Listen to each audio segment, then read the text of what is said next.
जय हिंद मेरे प्यारे साथी। जो हमारी इंडियन आर्मी की मैथ्स और रीजनिंग की प्रैक्टिस सीरीज चल रही थी, हम उसी को आगे बढ़ाएंगे और इस सीरीज में हम मैथ्स और रीजनिंग के क्वेश्चन डिस्कस कर रहे थे।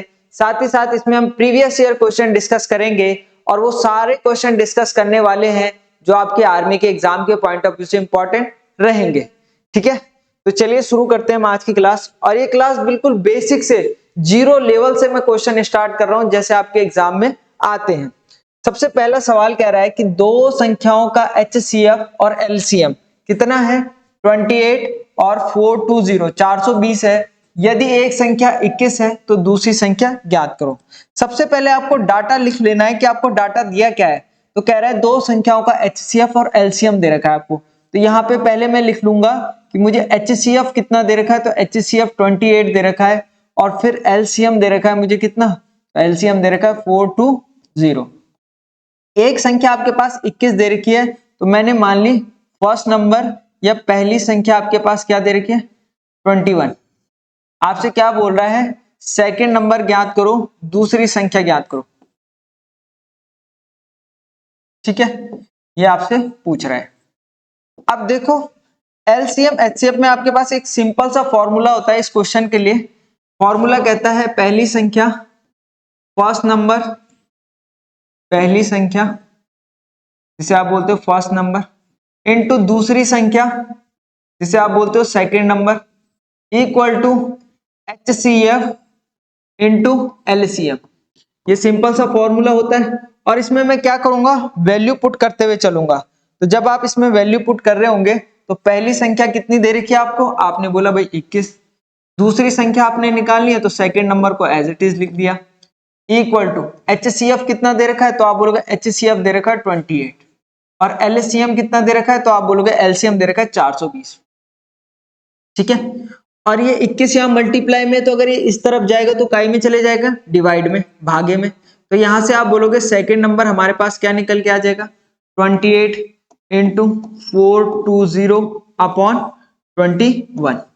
अगर आप इसे काट रहे होंगे तो आपको पता होगा 21 दूनी 42 होता है, 21 दूनी 42, ये 20 आ गया। और 28 की मल्टीप्लाई किससे करनी है, 28 की मल्टीप्लाई करनी है 20 से। सिंपल है, कर दो। 2 की मल्टीप्लाई 8 से की, 8 दूनी 16, कैरी हो गया 1, 2 दूनी 4 और 1 5 और एक 0 बचा रखा है। तो ये 560 आपके पास राइट आंसर रहेगा, ऑप्शन डी। बिल्कुल सिंपल सा था। चलिए अगला सवाल क्या कह रहा है, सवाल आपसे कह रहा है देखो, एक वस्तु को 300 रुपए में खरीद कर 10% की हानि पर बेचा तो वस्तु का विक्रय मूल्य ज्ञात करो। आपने एक वस्तु 300 रुपए की खरीदी और उसे 10% हानि पर बेच दी, तो उसे आपने कितने रुपए में बेचा? ये सिंपल सवाल बोल रहा है। तो एक बिल्कुल, ये तो आप ऐसे भी कर सकते थे कि आपने कोई चीज 300 में खरीदी और 10% का नुकसान हो गया तो 300 का 10% निकाल लेते। ठीक है, 300 परसेंटेज हटेगा, नीचे क्या लगेगा, नीचे लगेगा 100। 300 का 10% आपने क्या निकाला, 300 का 10% आपने निकाला 10 या 30 रुपए। खरीदा था आपने 300 का और 30 रुपए की हानि हो रही है, तो 300 का खरीदा, अगर 30 रुपए की हानि हो रही है तो माइनस कर दो 30, मतलब कितने का बेचा होगा आपने, 270 का, उसका क्या आ जाएगा, सेलिंग प्राइस आ जाएगा। ठीक है, विक्रय मूल्य आ जाएगा। अगर मैं फॉर्मूला की बात करूं तो आपके पास एक फॉर्मूला होता है। देखो क्या होता है फॉर्मूला, फॉर्मूला आपके पास होता है सेलिंग प्राइस। क्या होता है, सेलिंग प्राइस। सेलिंग प्राइस को क्या बोलते हैं, विक्रय मूल्य। विक्रय मूल्य बराबर कॉस्ट प्राइस, क्रय मूल्य। ठीक है, 100 प्लस प्रॉफिट है तो प्लस और लॉस है तो माइनस। तो यहां पे लॉस हो रहा है तो माइनस हानि अपॉन 100। ये सिंपल सा फॉर्मूला आपके पास होता है। तो क्या कह रहा है, 300 रुपए में खरीदा, तो खरीदने को क्या बोलते हो, क्रय मूल्य बोलते हो। तो 300 रुपए उसका क्या आ जाएगा, तो आप बोलेंगे सर 300 रुपए आ गया क्रय मूल्य। क्रय मूल्य आ गया 300 रुपए, 10% की हानि हो रही है तो 100 माइनस 10 अपॉन 100। ठीक है, यहां से आप क्या कर रहे होंगे, यहां से आप बोलेंगे 300 इंटू 100 में से 10 गया तो बचा कितना, 90 अपॉन 100। 2 जीरो से 2 जीरो कट गए, 9 तिया 27 और एक जीरो बचा हुआ ठीक है, 270 क्या आ जाएगा, सेलिंग प्राइस आ जाएगा, विक्रय मूल्य आ जाएगा। और यही आपसे क्वेश्चन पूछ रहा था, तो आप किसी भी तरीके से इसे कर रहे होंगे। चलिए अगले सवाल की तरफ बढ़ते हैं। सवाल सिंपल सा कह रहा है कि 4 सेंटीमीटर लंबाई और 8 सेंटीमीटर चौड़ाई वाले आयत का क्षेत्रफल ज्ञात कीजिए। ठीक है, आयत क्या होता है, रेक्टेंगल क्या होता है, जिसकी आमने सामने की भुजा क्या होती है, बराबर होती है, उसे हम क्या बोलते हैं, आयत बोलते हैं। ठीक है, अब आयत का क्षेत्रफल पूछ रहा है तो आपको पता होना चाहिए कि आयत का क्षेत्रफल होता क्या है। आयत का क्षेत्रफल जिसे आप क्या बोलते हो, area of a rectangle. Area of a rectangle क्या होता है, लंबाई जिसे आप बोलते हो लेंथ इनटू चौड़ाई जिसे आप बोलते हो ब्रेथ। और लेंथ और ब्रेथ आपको दे रखी है 8 और कितनी 4, तो सिंपल है। आयत का क्षेत्रफल आपसे पूछ रहा है, एरिया ऑफ अ रेक्टेंगल पूछ रहा है, तो आप बोलते हैं 8 इंटू 4, 8 चौको 32। ठीक है, 32 ऑप्शन ए आपके पास राइट आंसर रहेगा। ठीक है, मैं बिल्कुल आपको बिल्कुल एक एक क्वेश्चन बिल्कुल बेसिक से शुरू कर रहा हूं, मतलब ये मान के चलो आप बिल्कुल जीरो से शुरू कर रहा हूं। ठीक है, कोई हार्ड क्वेश्चन नहीं, धीरे धीरे हम लेवल बढ़ाएंगे। एक समकोण त्रिभुज का एक कोण 35 डिग्री है तो उसका तीसरा कोण क्या होगा। अब समकोण त्रिभुज क्या होता है, वह कोण जिसका एक कोण 90 का होता है वो समकोण त्रिभुज होता है, राइट एंगल ट्रायंगल होता है। ठीक है, और मुझे पता है कि त्रिभुज के तीनों कोणों का सम कितना होता है, तो आप बोलोगे 180 होता है। तो मैं क्या बोलूंगा कि angle A plus angle B plus angle C, त्रिभुज के तीनों कोणों का योग कितना है, 180 है। ठीक है, एक कोण कितने का है, 35 का है, एक कोण आपको पता है 90 का है, तीसरा कोण निकाल लोगे। एक कोण मुझे दे रखा है 35 डिग्री, एक कोण मुझे पता है राइट एंगल ट्रायंगल है तो ये 90 डिग्री होगा, और तीसरा कोण मैं निकाल लूंगा सी 180। इन दोनों को ऐड करो तो 9 और 3 120, 9 और 125, 125 डिग्री आ गया। ठीक है, प्लस कोण सी इक्वल टू 180, अरे 125 यहाँ चले जाएगा तो माइनस का हो जाएगा, तो कोण सी इक्वल टू क्या आ जाएगा, 180 माइनस 125। 180 से 125 माइनस कर लो भाई, कैसे करोगे, याद देखो 125, 180 से माइनस करना है 125। ठीक है, 10 में से 5 गया 5, यहाँ कितना बच गया 7, 7 में से 2 गया 5, 55 डिग्री आ गया आपके पास, कितना आ गया 55 डिग्री। आप डायरेक्ट भी कर सकते थे कि आपको पता है कि एक कोण 90 का होता है और तीनों कोणों का योग कितना होता है, 180 होता है। ठीक है, तो आप डायरेक्ट 90 माइनस भी करते, 90 में से 35 माइनस करते तो भी आपका आंसर आ जाता। 10 में से 5 गया 5, और कितना 8 में से 3 गया 55 डिग्री। ऐसे में भी आपका आ सकता था, इसमें भी कोई दिक्कत नहीं होती। ठीक है, क्योंकि ये 90 ना 90 इधर जाएगा तो माइनस हो जाएगा, तो आप डायरेक्ट 90 से भी माइनस कर सकते थे। चलिए अगला सवाल क्या कह रहा है, सिंपल सा सवाल है।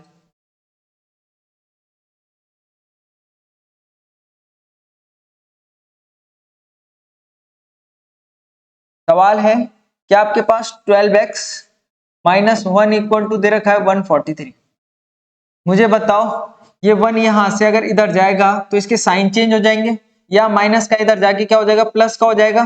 तो 12x बराबर आप क्या बोलेंगे, 143 प्लस 1, तो 12x इक्वल टू 143 में एक जोड़ोगे तो आएगा कितना 144, और x के साथ जो भी वैल्यू मल्टीप्लाई में होती है यहाँ किस में चले जाती है, तो आप बोलोगे डिवाइड में। तो यहाँ से आप बोलोगे x इक्वल टू 144 अपॉन 12, तो ये कितना आ जाएगा 12 बराबर की 144, तो x की वैल्यू कितनी आ गई 12। ऑप्शन बी आपके पास राइट आंसर रहेगा। ठीक है, अगले सवाल की तरफ बढ़ते हैं।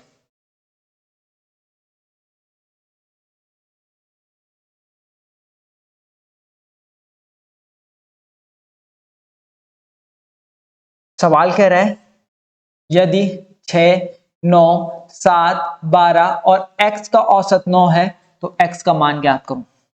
मैंने आपको कल भी बताया था कि औसत बराबर क्या होता है, एवरेज बराबर क्या होता है, तो आप बोल होंगे संख्याओं का योग। एवरेज बराबर संख्याओं का योग, सम ऑफ ऑल नंबर अपॉन संख्याओं की संख्या, जितने टोटल नंबर है, संख्याओं की संख्या या टोटल नंबर, ये होता है आपके पास सिंपल सा एवरेज का फॉर्मूला। ठीक है, अब देखो जो संख्याएं दे रखी है उनका योग कर लो। कौन कौन सी संख्याएं दे रखी है?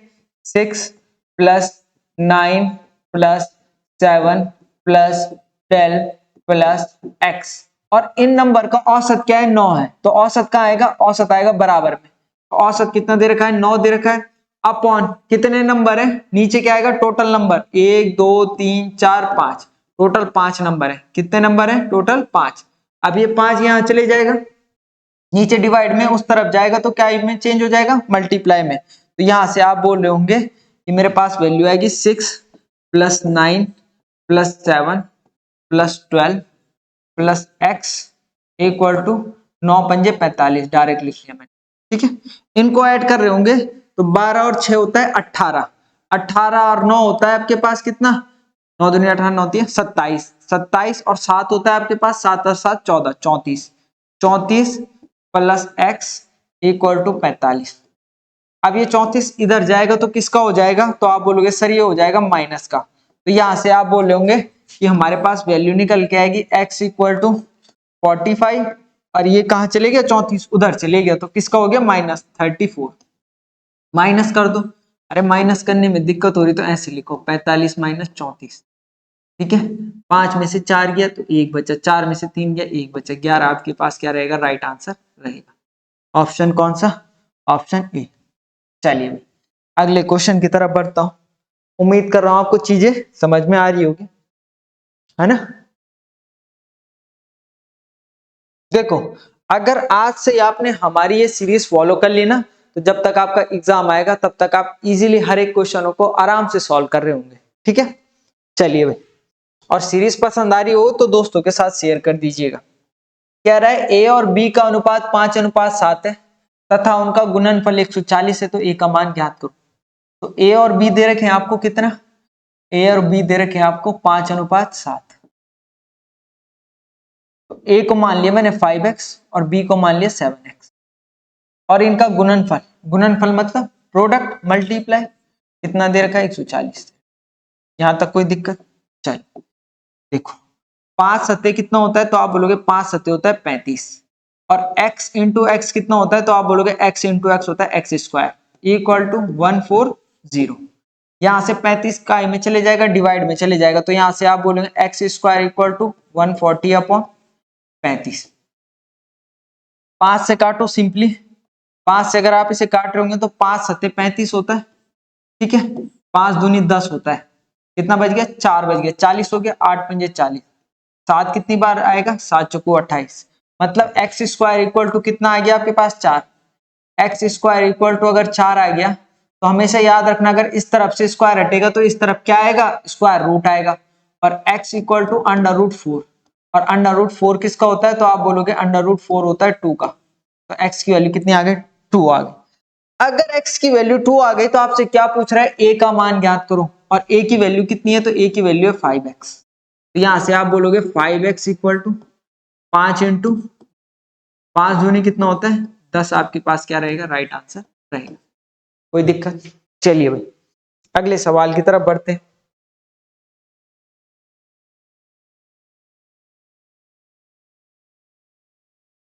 सवाल क्या कह रहा है आपसे? सवाल क्या कह रहा है? सवाल कह रहा है कि एक किताब में कुल पृष्ठों की संख्या 500 है। मतलब कोई किताब है उसमें 500 पेज है, 60% पृष्ठ पढ़ लिए गए हैं, उसमें से अभी तक पुस्तक के कितने पृष्ठ नहीं पढ़े हुए? सिंपल सा सवाल है। अगर मैं आपको बुक दिखाऊं, बुक, चलो बुक यहाँ पे है नहीं, सिंपल सा है। मैंने कहा एक बुक में 100 पेज है, कितने पेज है? 100 पेज, और मैंने कहा इस 100 में से आपने 90 पेज पढ़ लिए हैं। कितने पेज पढ़ लिए? 90 पेज। तो कितने ऐसे पेज है जो आपने नहीं पढ़े? तो आप बोलोगे 100 पेज है, 90 पढ़ लिए, तो 10 पेज है जो अभी नहीं पढ़े।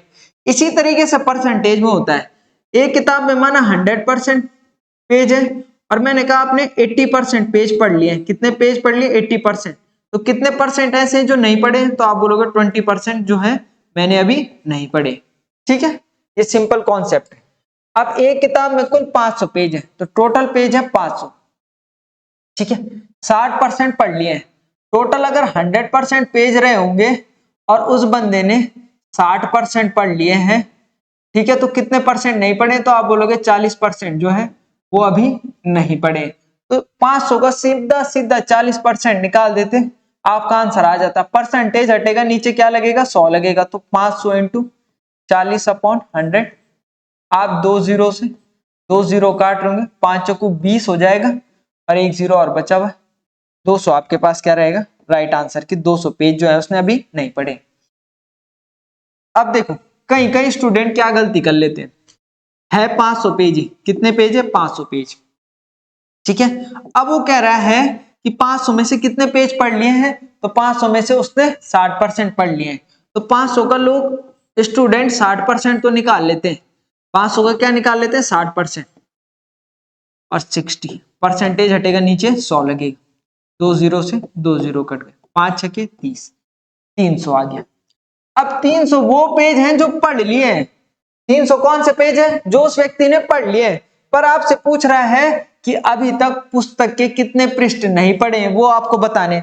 अगर टोटल पेज थे 500 और 300 पेज पढ़ लिए हैं, तो 500 में से 300 को माइनस कर दोगे तो बचे कितने? 200 पेज। तो 200 पेज उसने अभी नहीं पढ़े हैं, तो तब भी 200 आता। बट कहीं कहीं स्टूडेंट क्या है, 300 लगा देते हैं सीधा 60% निकाल के। तो क्वेश्चनों को ना पढ़ लिया करो पूरा। पर एक तो एग्जाम में थोड़ा सा हड़बड़ी तो हो ही जाती है ना, पर अगर आपने अच्छी प्रैक्टिस की है जीटी डिफेंस एकेडमी के साथ, तो आपको हड़बड़ी भी नहीं होगी। चलिए अगले क्वेश्चन की तरफ बढ़ते हैं। सवाल कह रहा है कि 6/5 को प्रतिशत में बदलो। कितने बटे? 6/15 को। तो 6/15 लिखा आपने, परसेंटेज में बदलने के लिए इंटू 100 करते हैं। सिंपल है। पहले आपने 3 से काटा, 3 दूनी 6, 3 पंजे 15। फिर आपने 5 से काटा, 5 दूनी 10। क्या बच गया? 2 इंटू 20 और 20 दूनी कितना होता है? 40। 40% आपके पास राइट आंसर रहेगा ऑप्शन डी। अगले सवाल की तरफ बढ़ते हैं। क्या कह रहा है सवाल? देखो भाई, सवाल आपसे कह रहा है रमेश और राजन की आयु का अनुपात 3:4 है और रमेश की आयु 18 वर्ष है, तो राजन की आयु ज्ञात करो। एक तो है आपके पास रमेश, पूरे नाम लिख लेता हूं कंफ्यूज ना हो। आपके पास है रमेश और दूसरा कौन है? राजन। क्या है रेशो? 3 और 4। ठीक है, मैंने रमेश को मान लिया 3x और राजन को मान लिया 4x। आपको किसकी आयु दे रखी है? रमेश की आयु दे रखी है। तो रेशो भी किसका लेंगे? रमेश का। तो यहां से मैं क्या बोलूंगा कि मुझे 3x की वैल्यू कितनी दे रखी है? 3x की वैल्यू कितनी दे रखी है? 18 वर्ष। ठीक है, ये क्या है? ये रमेश का अनुपात था और ये रमेश की आयु है। ठीक है, तो यहां से मैं बोलूंगा x इक्वल टू कितना आ जाएगा? 18/3। 3 छके 18। x की वैल्यू अगर 6 साल आ रही है, तो आपको राजन की आयु पूछ रहा है। राजन कितना है? 4x। 4x की वैल्यू कितनी हो जाएगी? 4 इंटू 6, 6 चौको 24। ऑप्शन बी आपके पास राइट आंसर रहेगा। चलिए अगला सवाल।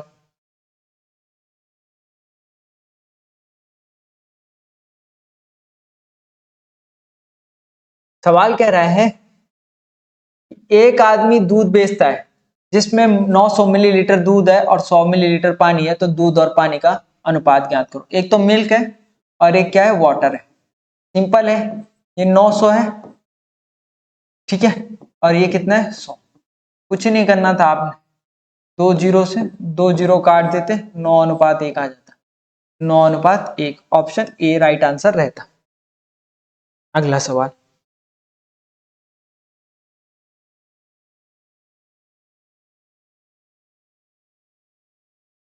देखो सवाल क्या कह रहा है, 3:24 समानुपात 7:x। ये सिंपल सा सवाल है। देखो इस सवाल को आप कैसे कर सकते हो? एक सिंपल सा तरीका, रेशो का मतलब क्या भी होता है? डिवाइड भी होता है। तो इसे 3/24 लिख सकते हो। प्रपोर्शन समानुपात का मतलब इक्वल होता है, और 7, और रेशो का मतलब डिवाइड अपॉन x। ये क्रॉस मल्टीप्लाई में यहाँ आ जाएगा, ये क्रॉस मल्टीप्लाई में यहाँ आ जाएगा। तो यहाँ से आप बोले होंगे 3x इक्वल टू कितना हो जाएगा 7 इंटू 24, 7 इंटू 24।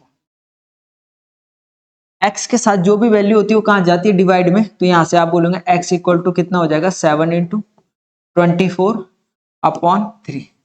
3 8 24 होता है और 8 7 कितना होता है 56, तो x की वैल्यू कितनी आ जाएगी 56। ठीक है, अब आपको इसको दूसरे तरीके से कैसे करते हैं, यहाँ आपके पास 3:24 प्रपोर्शन 7:x। हमेशा याद रखना मध्य पद का मल्टीप्लाई बराबर होता है बाह्य पद के मल्टीप्लाई से। मध्य पद का मल्टीप्लाई बराबर होता है बाह्य पद के मल्टीप्लाई से। कैसे? 3 इंटू एक्स 3x हो जाएगा और 24 इंटू 7 ये दोनों आपस में क्या होंगे इक्वल होंगे। तो यहाँ से आप क्या बोलोगे 3x इक्वल टू कितना आ जाएगा 24 इंटू 7 आ जाएगा। और 24 इंटू 7 आ गया तो कैसे सॉल्व कर रहे होंगे 3 यहाँ डिवाइड में चले जाएगा, x equal to 24 into 7 upon 3।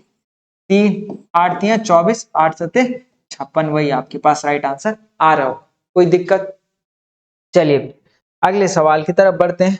सवाल आपसे कह रहा है कि एलसीएम क्या होगा। LCM least common multiple.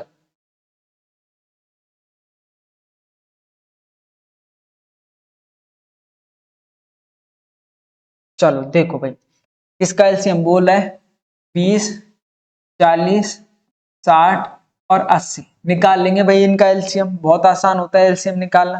कैसे निकालेंगे? इस तरीके से। सबसे पहले किससे करेंगे 2 से करेंगे। ठीक है, 2 से आपने किया 2 1 जा 2, 2 2 जा 4, 2 3 जा 6 और 2 4 जा 8, 0 लगा दिया। फिर 2 से किया आपने 2 5 जा 10, 2 1 जा 2, 2 1 जा 2 कैरी 1 हो गया, 2 5 जा 10, 2 2 जा 4 0 एज इट इज। फिर आपने 2 से किया 2 की टेबल में 5 नहीं आता एज इट इज लिख देंगे, 2 5 जा 10, 2 की टेबल में 15 नहीं आता एज इट इज लिख देंगे, 2 1 जा 2 0। फिर किससे किया आपने 2 से किया 2 की टेबल में 5 नहीं आता, 2 की टेबल में 5 नहीं आता, 2 की टेबल में 15 नहीं आता, जिसमें नहीं आता वो एज इट इज लिख देंगे और 2 5 जा 10। फिर आपने 3 से किया, 3 की टेबल में 5 नहीं आता, 3 की टेबल में 5 नहीं आता, 3 की टेबल में 15 कितनी बार 3 5 जा 15 5 एज इट इज। 5 से किया 1 1 1। ठीक है, अब इन सब नंबर की क्या कर देंगे मल्टीप्लाई कर देंगे। कैसे करेंगे देखो, क्या बच गया 2 into 2 into 2 into 2 into 3 into 5, तो कितना आ जाएगा 2 दूनी 4, 4 दूनी 8, 8 दूनी 16, 16 यहाँ तक आ गया और 5 तिया 15। मल्टीप्लाई कर लो भाई, 15 पंजे 75, 15 छके 90, कैरी हो गया 9, 15 एकम 15 और 15 और 9 कितना होता है 15 10 25, 15 9 होता है 24, 240 आपके पास क्या होगा राइट आंसर रहेगा। ठीक है, आप ऐसे भी कर सकते हो 15, देखो यहाँ देखो 5 तिया 15, 15 दूनी 30, 30 दूनी 60, 60 दूनी 120, 120 का 2 टाइम्स करोगे तो 120 का 2 गुना करोगे तो कितना आ जाएगा 240। ठीक है, आंसर वही आना है। अगले सवाल की तरफ बढ़ते हैं। सवाल क्या कह रहा है,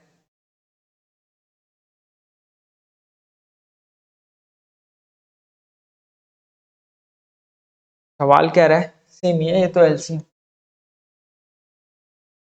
सिंप्लीफिकेशन का बिल्कुल सिंपल सा सवाल है आपके पास।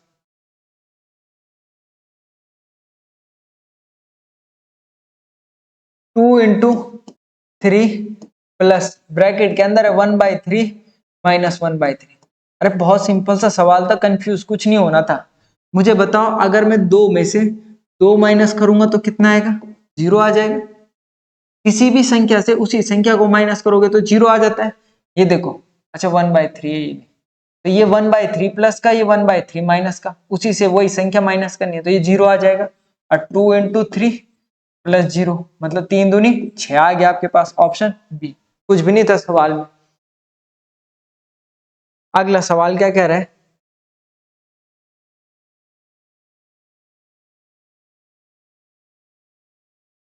सवाल कह रहा है √64 है आपके पास plus 5 minus 6 plus 45 divide by 9 equal to x plus 7। BODMAS से इसे सॉल्व करेंगे। देखो 9 पंजे आ गया आपके पास 45, 64 किसका होता है 8 का, 8 प्लस 5 माइनस 6 प्लस 5। हमेशा याद रखना इस तरीके का सवाल आएगा तो प्लस प्लस वाली वैल्यू को सबसे पहले ऐड कर दो। देखो 8 और 5 13, और 13 और 5 18, और 18 में से कितना माइनस करना है 6 माइनस करना है, इक्वल टू x प्लस 7। 18 में से 6 माइनस करोगे 12 आ जाएगा, इक्वल टू x प्लस 7। ये 7 इधर आ जाएगा माइनस का, 12 माइनस 7 इक्वल टू x, और 12 में से 7 गया 5, x की वैल्यू कितनी आ जाएगी 5 आ जाएगी। ऑप्शन ए आपके पास राइट आंसर रहेगा। ठीक है, चलो भाई अगले आपके पास 5 क्वेश्चन रीजनिंग के, जल्दी जल्दी सॉल्व कर लेते हैं इन्हें। ठीक है, क्या है आपके पास बी, टी, एफ और एच। देखो देख के पता चल रहा है बी के बाद क्या आता है सी आता है, बी के बाद सी छूट रहा है फिर आ रहा है डी, डी के बाद ई छूट रहा है फिर क्या आ रहा है एफ, एफ के बाद जी छूट रहा है फिर आ रहा है एच, तो एच के बाद क्या छूटेगा जी एच, आई छूटेगा फिर क्या आता है जे, तो जे आपके पास राइट आंसर रहेगा ऑप्शन डी।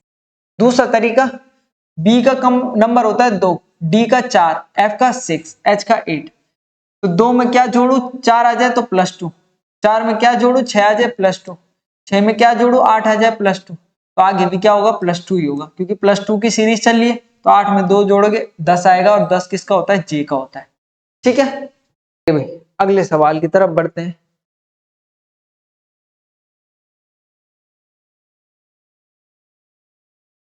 सवाल आपके पास दे रखा है 6 + 3 डिवाइड बाई 5 -4 इंटू 6, पर आपके साइन चेंज करने के लिए बोल रहा है कि यदि प्लस का अर्थ भागा है तो मतलब जहां पे प्लस का साइन होगा वहां पे डिवाइड करना है। ठीक है, माइनस का अर्थ गुणा है, जहां पे माइनस होगा वहां पे गुणा कर देना है, गुणा का अर्थ घटाना है, जहां पे गुणा होगा वहां पे माइनस कर देना है, और डिवाइड का अर्थ ये हो गया तो जहां पे डिवाइड है वहां पे प्लस कर देना है। तो 6 यहाँ पे प्लस है ना, प्लस का मतलब क्या है, देखो भाई प्लस का मतलब डिवाइड है तो यहाँ पे आ जाएगा डिवाइड। ठीक है, डिवाइड का मतलब क्या है, डिवाइड कहाँ के, डिवाइड का मतलब प्लस है तो डिवाइड की जगह में प्लस आ जाएगा 5। माइनस का अर्थ क्या है, माइनस का अर्थ है गुणा, तो गुणा 4, और गुणा का अर्थ क्या है माइनस, तो -6। ठीक है, यहाँ से आप इसे सॉल्व कर रहे होंगे बॉड मास से, सबसे पहले क्या डिवाइड सॉल्व होगा, 3 दूनी हो गया 6 प्लस 5 चक्कू हो गया आपके पास 20 और -6। मैंने क्या कहा प्लस प्लस को जोड़ दो पहले, 20 और 2 22, और 22 में से 6 गया कितना आ जाएगा आपके पास, तो 16। ठीक है, 16 आपके पास राइट आंसर रहेगा ऑप्शन सी। चलिए अगले सवाल की तरफ बढ़ते हैं। ठीक है, सवाल क्या कह रहे हैं, सवाल सिंपल सा है। सवाल कह रहा है CAT, CAT कैट का कोड है 24 और गो का कोड है 22, गो का कोड क्या है 22, तो आपसे क्या पूछ रहा है, तो PET का कोड क्या होगा, PET का कोड क्या होगा, सिंपली आपसे पूछ रहा है। देखो कैसे नंबरिंग करोगे, सी 3 नंबर पे आता है, सी कितने नंबर पे आता है 3, ए 1 नंबर पे, और T 20। आप देख रहे होंगे इन तीनों का सम क्या होता है 24 होता है, तो उन्होंने क्या किया, जो आपको अल्फाबेट दे रखे थे उनकी नंबरिंग करके सम कर दिया। जी देखो जी होता है 7, और ओ कितना होता है, तो ओ होता है आपके पास 15, और इन दोनों को जोड़ के तो 15 और 7 कितना होता है 22, तो वही आपने कर देना था, इन अल्फाबेट के ऊपर नंबरिंग कर देते। P 16 होता है, E 5 होता है, और T होता है 20। ऐड कर रहे होंगे 20 और 5 25, 25 में 16 को ऐड कर रहे होंगे, 6 और 5 11 होता है, कैरी हो गया 1, 2 और 1 3 और 1 4, 41 आपके पास राइट आंसर रहता है ऑप्शन ए। चलिए भाई इस सवाल को करते हैं।